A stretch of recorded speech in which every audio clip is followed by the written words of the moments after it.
जरा उस पल के बारे में सोचिए, समंदर के किनारे खड़ी वानर सेना और सबके चेहरों पर गहरी हताशा। माता सीता को ढूंढने की हर एक कोशिश नाकाम हो चुकी थी। आगे सिर्फ अंधेरा ही अंधेरा था।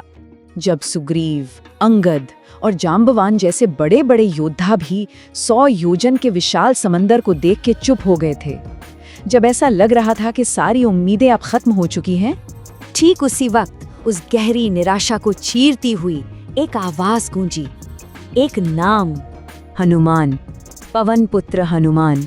तो चलिए यहीं से शुरू करते हैं ये कहानी। पहला अध्याय, राम भक्त का संकल्प।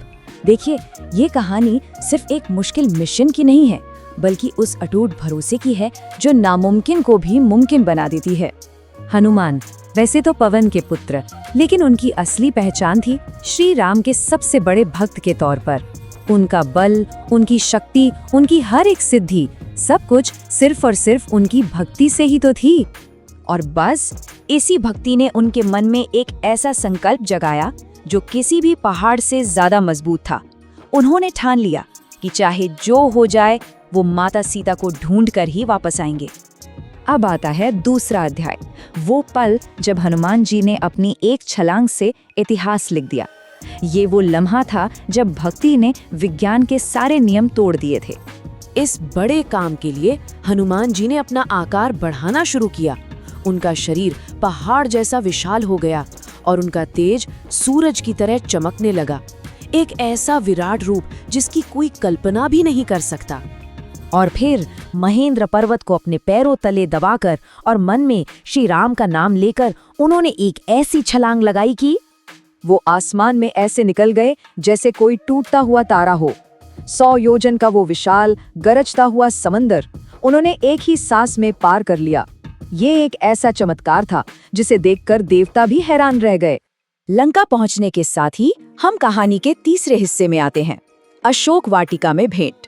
समंदर पार करना तो बस पहली चुनौती थी, असली परीक्षा तो अब रावण की नगरी में शुरू होनी थी। हनुमान जी ने छोटा सा रूप बनाया और सोने की लंका में घुस गए। उन्होंने हर महल, हर गली, यहाँ तक कि रावण के कमरों तक में माता सीता को ढूंढा। जब वो लगभग हार मानने वाले थे, तब आखिर में अशोक के पेड़ों के बीच एक वाटिका में उन्हें माता सीता दिखाई दी, जो दुख में डूबी हुई थी। हनुमान जी ने प्रभु राम की अंगूठी देकर अपना परिचय दिया और उन्हें भरोसा दिलाया, प्रभु राम जल्द ही आपको यहाँ से छुड़ाने आएंगे।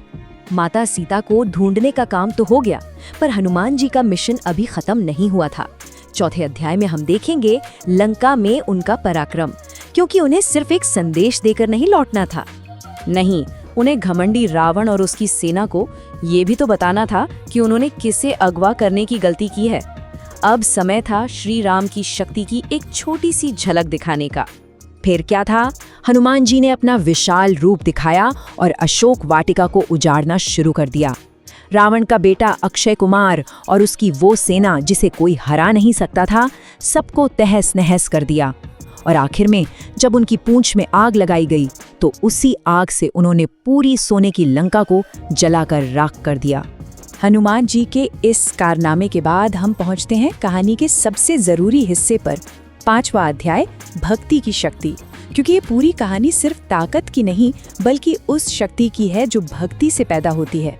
हनुमान जी की सच्ची भक्ति और उससे पैदा हुई उनकी बेहिसाब ताकत ने न सिर्फ रामायण की कहानी का रुख बदल दिया, बल्कि उस निराश वानर सेना में एक नई उम्मीद भी जगा दी।